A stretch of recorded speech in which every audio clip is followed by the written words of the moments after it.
Hello and welcome to How Not to Play, the channel where I play video games badly.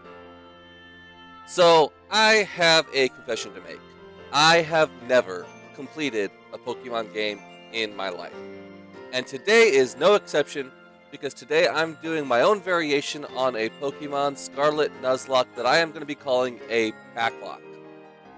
So, basic Nuzlocke rules still apply, including no items during combat, no over-leveling, and when a Pokemon loses all of its HP, it is dead. Forever.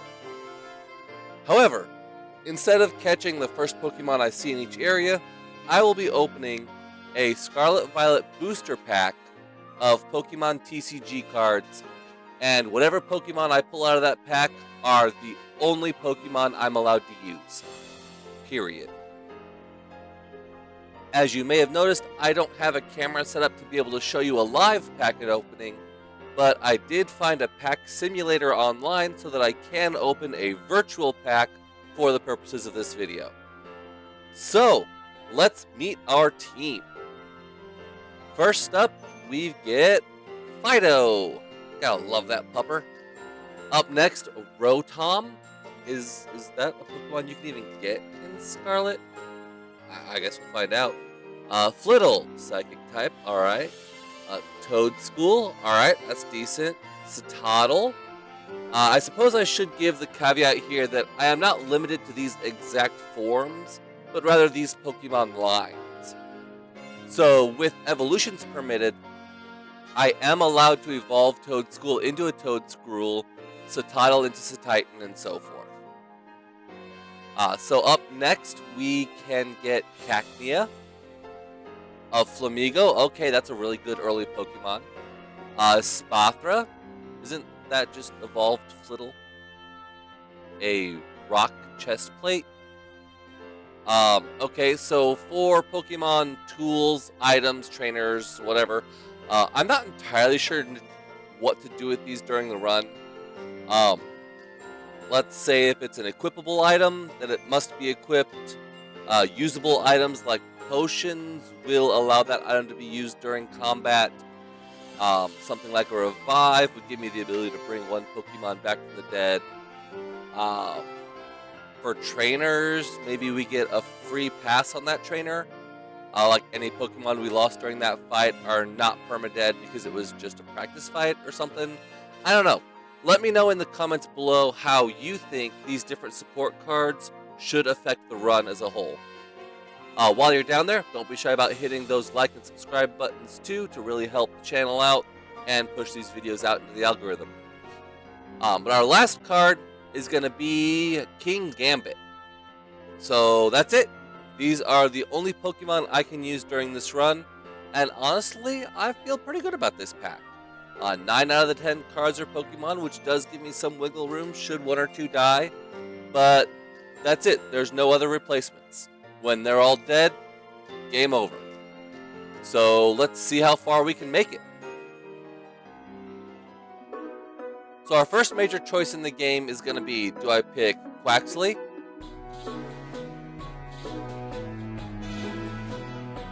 Sprigatito,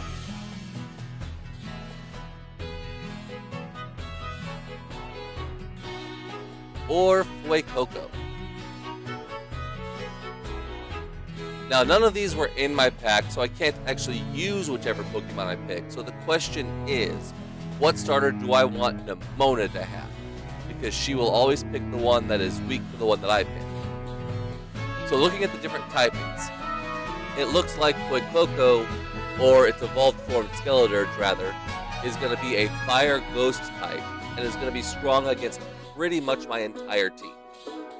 Sprigatito as a grass type would be strong against quite a bit, but as a grass type would also be weak to a lot of my team as well.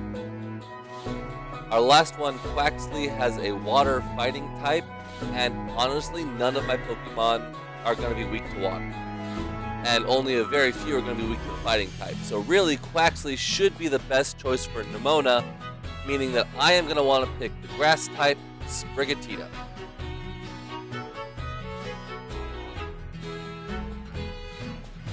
Since we don't have our main team established yet, this first fight here with Nemona is basically just non-canon. So win or lose is your choice, I suppose. The only difference is how much cash you start with, which I'm probably going to need some of that.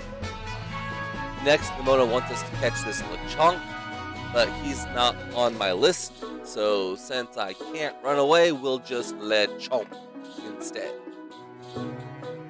After feeding Mom's sandwich to our legendary Pokemon, we will follow him to the Inlet Grotto, which once again has no usable Pokemon from my pack, so we'll just keep progressing the story. We meet Arvin next, who will throw his Squovit at us, but since I haven't been able to catch any of my main team members yet, we'll just pretend that this one doesn't count either. After getting Koraidon's Pokeball, we can finally head out into Area 1 to look for our first Pokemon. After running around a little bit, I finally find this little Fido, which I will name Fido. So, with him as my starter, Sprigatito can go in the box. Come on, Fido, let's get some training in.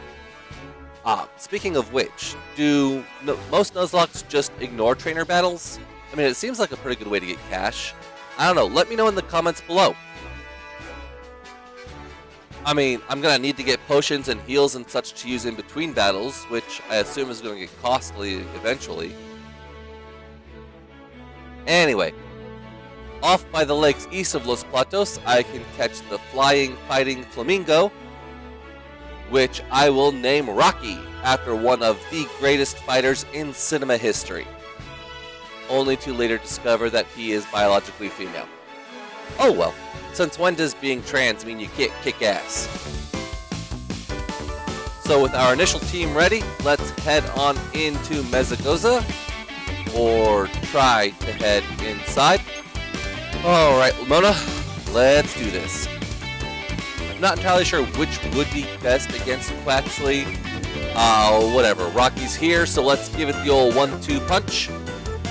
And wow, pretty much completely took him out in one move. So one more turn and he's down for the count. I think I'm gonna like this Flamingo.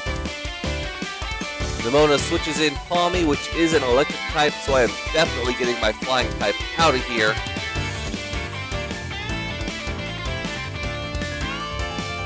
Fido comes in and he's gonna take a hit from Nemona's ace in the hole.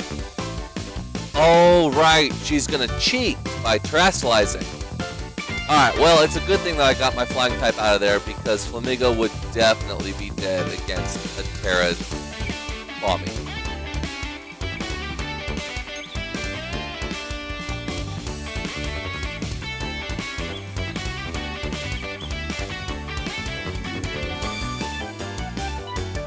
I think we'll go with Lick here to hopefully paralyze, but it doesn't, and Fido gets hit very hard by a double stab Thunder Shock.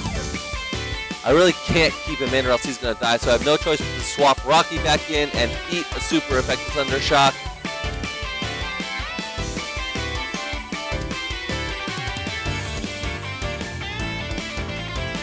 But Rocky outspeeds on his turn, and with a little luck, double kick crits. Oh my god, I cannot believe how close that fight was. Oh, this is definitely going to be harder than I thought. We make sure to heal up before we go up these really long stairs, because at the top we're thrown into another battle, this time with Team Star. This grunt throws out a Shroodle, which immediately gets double kicked into next Tuesday. Nemona then shows up and teaches me how to terastallize, meaning that the second grunt's young goose gets hit with a double stab, super effective, well, single kick, I guess, because that's about all it took. After all that, I finally get to start school, only to be kicked out on spring break, or whatever, to go on a treasure hunt like a week later.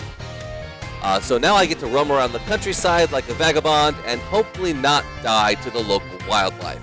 What an amazing curriculum.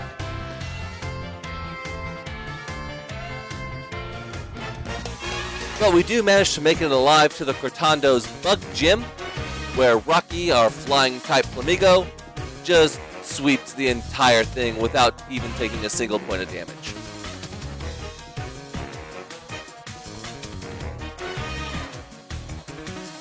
Our next challenge, I suppose, is going to be the Stony Cliff Titan, so we'll fly on out that way. And with the double stab boost from terrestrialization, double kick brings about another pretty easy victory. Since the XP we got from Cloth brings us up to our next level cap, I'll just head straight on over to the grass gym and watch Rocky sweep that one too. Although I do Terra Rocky up against Brassius' Sudowoodo just to get rid of the flying type so that I don't end up getting decimated by the rock attacks. Losing the stab bonus on my flying attack does mean that it takes 2 turns of Sudowoodo getting speed boost from Trailblaze, but Rocky still outspeeds on turn 3 for the victory. Yeah, I really like this guy. So now with Artisan behind us, we can finally go hunting for some additional team members. After a brief picnic in view of the city to increase my ground encounter rates, I do find a Toadstool just loafing about, so I toss a ball in his direction. Unable to come up with a catchy nickname, I figure if a toe is cool, then a foot is... Yeah, I probably shouldn't be allowed to name Pokemon. Unfortunately, she's a little too high level for our next objective, so I tuck her in the box and proceed to the canyons of South Area 5. After jumping off a cliff and drowning in the river separating the area, I regain consciousness merely yards away from the poniard I was looking for. Since this little guy will eventually become my King Gambit, I give him the most appropriate name I can think of. Except again, he is too high level and goes in the box. With nothing else to get from this side of the continent, we fly back to Cortando and head further west towards the Open Sky Titan. On the way there, I catch not one but 2 Flittles, since we drew both Flittle and Espadra out of my pack, and named them Kate and Sith, respectively. If you know, you know. Figuring that the Titan will take double damage from Fido's fairy attacks, I lean heavy into him for this fight. Play Rough does do a considerable amount of damage, but not before getting smacked by a wing attack. Not really having anybody I can swap into, I queue up another Play Rough, but get outsped and lose my first Pokemon of the run. Figuring that Flittle is my next best bet for Fairy-type moves, I send in Kate, who proves to be about as useful as her namesake. For a moment there, it felt like we were friends. However, she does manage to hold on, and knowing that I can't save her, I try to get as much chip damage in with a quick attack as I can before Rocky comes out of retirement. Thankfully, he outspeeds, and we move on into Phase 2. Once Arven shows up, I throw Sith in and just sit there and look cute while naturally hard carries and single-handedly saves the entire run. After burying poor Fido in the box, I head on to my next objective, our first Team Star base. However, in order to get in, I need 3 Pokemon in my team, so I borrow our starter Sprigatito, who is woefully underleveled for this kind of event. Thankfully, Fighting-type moves absolutely destroy Dark-type Pokemon, so Rocky single-handedly demolishes everything in the base. When the Dark Starmobile comes out, I'm thinking I might be in for some trouble here, but Rocky swings in like a champ, dropping his Poniard with a 4 times effective double kick. The Starmobile starts off with an Intimidate, lowering my attack by half. Guacamole crits me for barely any damage at all, and after activating my Terra Orb for a double stab bonus, it only takes a couple low kicks to send him off to the scrapyard. So with that, our level cap raises to the point that the most unfortunately named Pokemon and Remy, our own resident Gambit, can rejoin the team. Welcome aboard, guys. And off we go to the Electric Gym.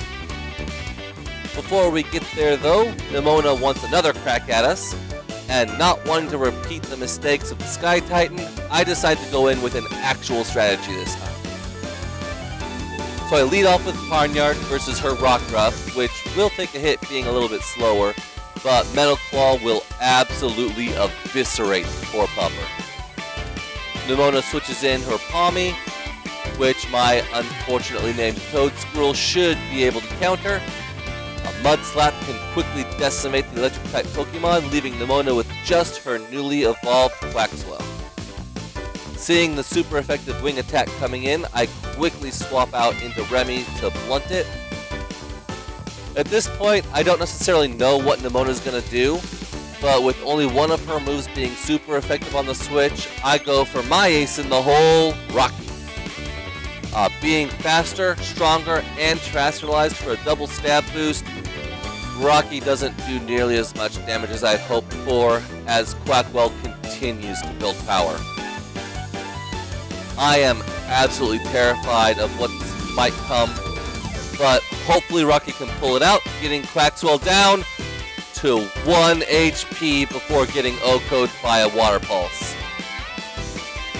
I honestly have no idea how this run survives without Rocky. R.I.P. buddy, you will be missed more than you know. But the gym awaits, and with Foot's Hot as a ground type, it shouldn't be too bad, right? Well, Iono's first Pokemon is the flying type Wattrel, which completely negates my ground type Mudshot, which was my entire strategy. So with a hard pluck to the face, Foot's Hot goes into the red, and I'm forced to swap out or lose her, but not before getting a confusion off. So we bring in Sith, who gets lucky with confusion, but eventually does get hit and paralyzed, but still manages to pull out the KO.